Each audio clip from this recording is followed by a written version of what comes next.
Celtics, Sixers, Game 2. Look who's back. Joel Embiid, the MVP, back in the lineup for Philly.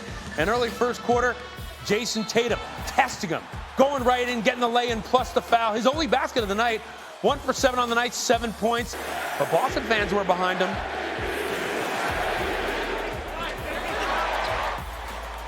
So you know who the Celtics think their MVP is.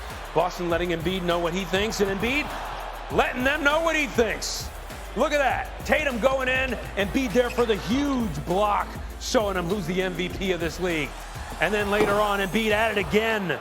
Jaylen Brown testing, Embiid blocking. Had 5 blocks in the first half, most by a Sixer in a postseason and a half in 25 seasons, but Brown got it going there. The 3, he had 16 in the first half, final minute of the first half. Joel Embiid, the two-handed jam. But he finished with just 15 points and 3 rebounds. Not good. Sixers down 8 at the half. Third quarter, Jaylen Brown gets it going. Nails the 3. He finished with 25. Celtics up 10. A couple minutes later, Celtics moving it around. Derek White for 3. Good. They're up 16 now. Nearing 2 minutes to play in the third. Celtics up 23. Over to Malcolm Brogdon for 3. They're running away with it, up 27. Outscored the Sixers by 19 in the third. Celtics made 23s, even up the series, winning 121-87. Here's Embiid after the game. There's no excuses. I'm out here, so I'm good. I'm good to play. We didn't execute what we were supposed to do, and they played freely all night. They got whatever they wanted. As far as me, like I said, I'm good. Joe, what have the last 48 hours been like for your team? Angry, pissed. And did you like that? Did you like Yes. What was going on the last couple of days? Yes. Nobody wants to ask about all the adjustments we made from Game 1 and Game 2. Okay, he's feeling a little salty, but the Celtics won Game 2 with those adjustments plus better execution.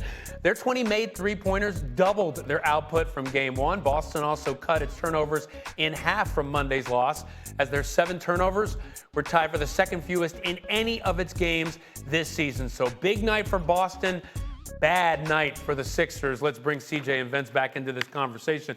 All right, so guys, the MVP comes back last night, and they get blown out. CJ, is this a bad sign or a bad game for the Sixers?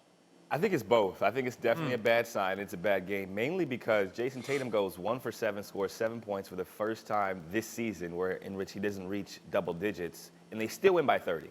Joe Mazzulla's pissed. Jaylen Brown's pissed. Jason Tatum, the entire team was pissed, and they played with a sense of urgency. Okay. You could tell from the very beginning they were disappointed. They dropped Game 1 with no Embiid. They wanted to make a statement in Game 2, and they did just that. Okay, they clearly made a statement. Vince, what did you think? Yeah, CJ nailed it there because, yes, I do want to talk about the adjustments that they made. Yes, the adjustment was playing with a sense of urgency, understand we don't want to go down 0-2 back to Philly with the MVP, getting his trophy, and then riding the wave. So they played better basketball. Obviously, their third quarter was great, better ball movement. And yes, I think they paid more attention to detail. Now, let me add this. The 76ers played a different style of basketball as well. It was more one-on-one feature, finding the matchup that James Harden wanted to play one-on-one, and he didn't see any double teams. It's a little different when you have Joel Embiid out there because they did not play that style. Yes, they tried to get pick and roll, getting him free and open to get into his wheelhouse and bag, but it was a different brand of basketball. I thought they're going to have to figure out how to be able to coexist with both of those playing well if they want to win, that being the 76ers. I think that is such a huge point, Vince. And CJ, let me ask you about that, because Joel Embiid talked about how Boston played free. He also said that he felt fine. In Game 1, the game went through James Harden. He scored 45, they win. Yeah. The MVP comes back fresh off of getting that trophy, and they lose, and they get blown out. So should they go as Harden goes in some ways if Embiid is limited? And what is this offense like with Embiid in there? I think they have to play with more pace, first and foremost. They were playing too slow, obviously trying to get Embiid acclimated with the offense, trying to get him into rhythm. He hasn't played since April 20th, so the team is continuing to figure out how to play with him again. But the key is he's the MVP. James Harden has been an MVP before. They have to play off each other, but they have to play with more pace and force, understanding that they can both play through Embiid when he's in the game, and they can change the rotation to allow James to have more minutes when he's out there without him so that he can be free, play his pick and roll, and get in his bag. So does that mean one guy, then the other guy, one guy, sort of my turn basketball? They played the entire season together and coexisted well, where James has essentially sacrificed a little bit in terms of shots, averaging 20 and 11. But in the playoffs, there's a lot of possessions, and it's harder to score in the half court, especially against a team like the Boston Celtics. So you got to find opportunities to get out and run and get easy baskets in transition. You have to generate quality threes. Boston got up 50 threes in game 2. They got up 26 in the first game. That was a point of emphasis. Unless you're shooting 45 to 50 threes to match that, you're gonna lose. Okay, so what do you think, Vince? Hey, well, Ryan, I think they both can coexist. Like CJ said, they've played together all season, where Joel has had big games, and as well as James Harden, and I think he just has to get back to that.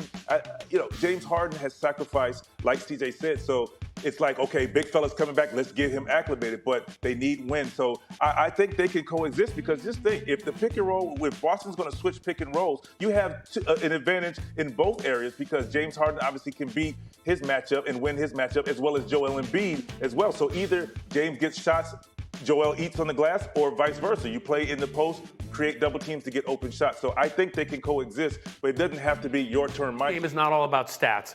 But I'm looking at this, and just look at the Chiron, folks, if you're watching at the bottom of the screen. 15 points for Embiid, 4 for 9 field goals. CJ, this man is the MVP of the league, and he took 9 shots. Is that enough? It's not enough, but here's what we have to understand. If you look at the first series against the Brooklyn Nets, he's getting double teamed very often, or they're hedging towards him, where they're showing how everybody's in their stands. Everybody understands the gravity that he has and the impact he can make on the court. So they're trying to get the ball out of his hands, first and foremost. They're switching a lot, but the Celtics are great at loading. So 9 shots is obviously not enough, but it's hard for him to get shots consistently throughout a game. Quality shots, and he's the type of player that's not going to force the action. So they have to figure out how to put him in better position to succeed. But we can't panic here. They got one on the road. Yeah. They did their job. They got a split without the MVP. Now they go home. He gets the trophy. This series is going to get interesting. Okay, now they got to win 2 against Boston at home. I mean, we'll see what happens, but this is a very interesting situation, especially when you talk about the MVP coming back, having a game like that. Okay, let's go out west. We got a game 2, Lakers, Warriors, Chase Center. Tonight on ESPN, Anthony Davis, star game 1 as he became the 5th player in Lakers history to post a 30-point, 20-rebound playoff game, and the first since Shaq in 2004.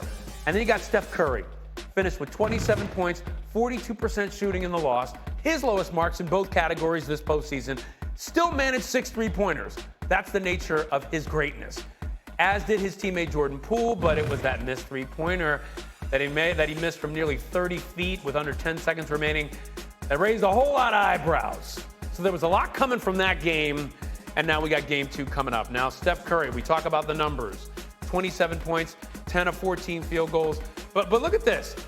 When you talk about the Lakers, it marks the 5th time in LeBron James' career that his team opened a series on the road and won. And he went on to win each of the previous 4 series.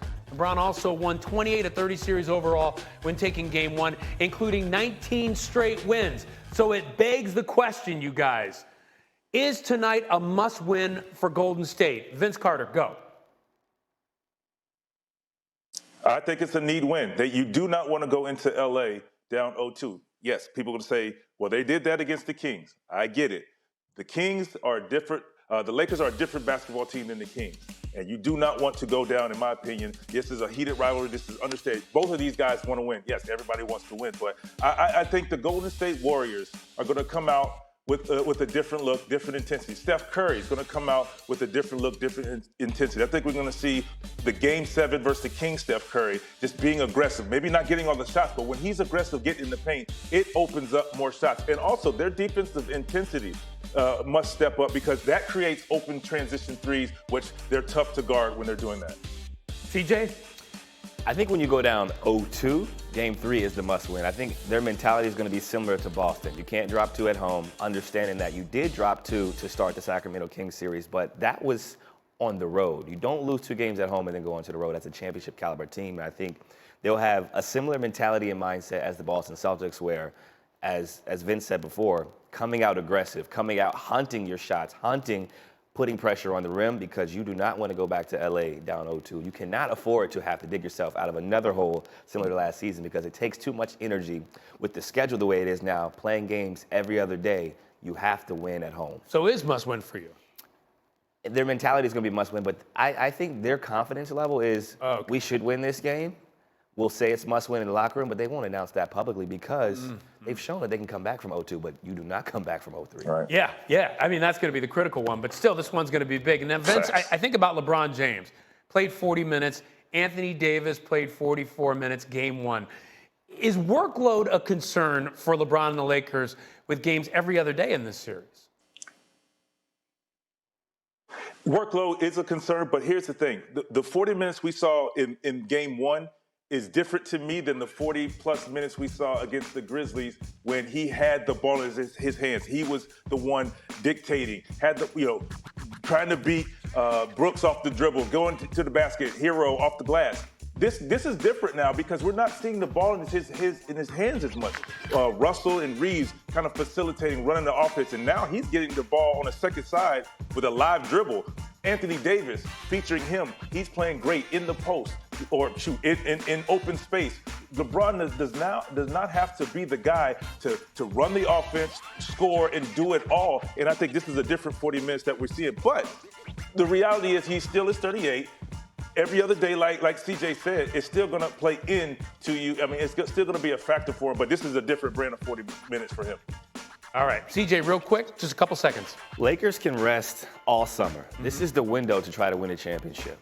You have to figure out ways to play your players 40 minutes. They're star players. They've been hurt throughout the season. They've had their time to rest and rehab and understand the sense of urgency you have to have and the difference between those guys on the court versus those guys off the court. Thank you for watching ESPN on YouTube. For live streaming sports and premium content, subscribe to ESPN+.